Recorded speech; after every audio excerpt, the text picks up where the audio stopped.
Неосити төслийн баг 1.3 км автозам Шинэ Монгол 3 сургуулийн барилгын нээлттэй өнөөдөр хийлээ. За энэхүү бүтээн байгуулалт Монгол улсаас анх удаа Америк нэгдсэн улсын ногоон барилгын зөвлөлөөс олгодог LEED Gold гэрчилгээтэй орон сууцны төсөл гэдгээр онцлог юм байна.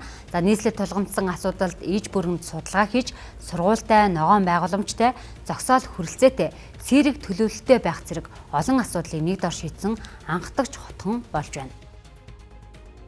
Неосити төслийн баг өөрийн хөрөнгөөр 1.3 км хатуу гучлалтай автозамыг барьж дуусган нийслэлд бүрэн шилжүүлж өглөө. Тус автозам нь архивчдын гудамжнаас нүх чиглэл рүү тавигдсан бөгөөд нийтдээ 4 игнэтэй замынхаа хоёр талд тус бүр 3 м өргөн явган болон дугуйн замтай гэрэлтүүлэгтэй иж бүрэн бүтээн байгуулалт байхыг мэдээллээ.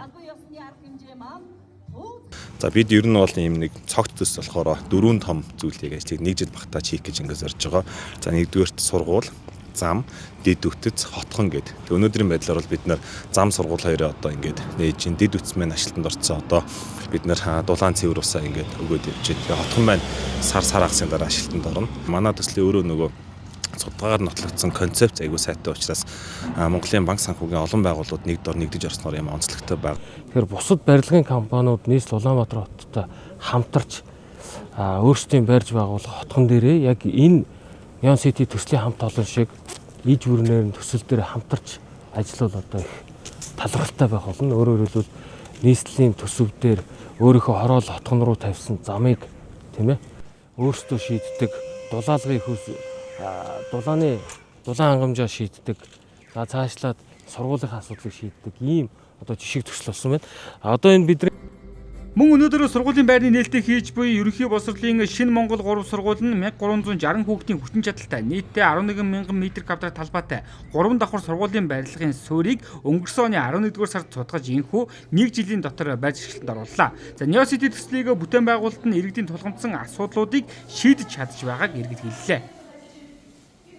Энэ салбараа нээснээр одоо шинэ суурьшлын бүс болох те буян тухай энэ хавийн одоо хүүхдүүдэд яармаг хавийн хүүхдүүдэд Шинэ Монгол сургуулийн хүртээмжийг нэмжээн гэсэн үг.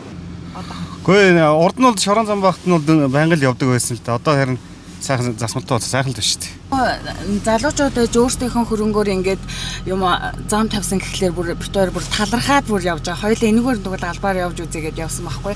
Тэр талмаар энд айгуу гой бүтээн байгуулалтууд байсныг хараад орж сонирхлоо. Ерөнхийдөө бүр гой цаашдаа шийдэж аваад гой захиалга үг юм үгээгээ ярилцаад гарч ирсэн. За энэ өдрийн мэнд хүргэе. Энэ сургуульд бол манай би өөрөө 2 их хүүхэдтэй. Манай 2 хүүхэд энэ сургуульд одоо суралцж явж байгаа. Хотхон дотроо одоо сургууль цэцэрлэгтэй гэдэг чинь биднэрт бас нэг давуу тал байгаа юм. Тус төсөл нь нийт 3 жилийн хугацаатай хэрэгжих 2400 айлын орон сууцны төсөл бөгөөд арилжааны 3 банк, үнд цаасны 6 компани нэгдэж хөрөнгө оруулалт татаж буй анхны томоохон төсөл болж байна.